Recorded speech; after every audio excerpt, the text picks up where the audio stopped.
The month of July 2024 is the time to rest, relax, and regenerate. We are standing between two bookends of intensity, the previous month of June and the coming month of August. It is important now to restore our reserve strength, as this will allow for a greater sense of resiliency while navigating the second half of the year. If there was a motto for the second half of 2024, it would be "I am resilient, self-reliant, and resourceful." Number 7 represents the themes of trust, personal space, the voice, singing, the aura, and the water element. Our voice and spoken words have an extra power at this time, so let's leverage it to our best advantage. You can't go wrong with the Haree Haree Wahe mantra. It shifts the flow of your psyche so that you are in sync with the flow of the universal psyche. This brings opportunity and good luck.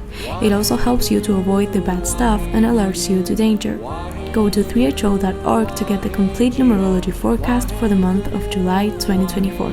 Sat Nam.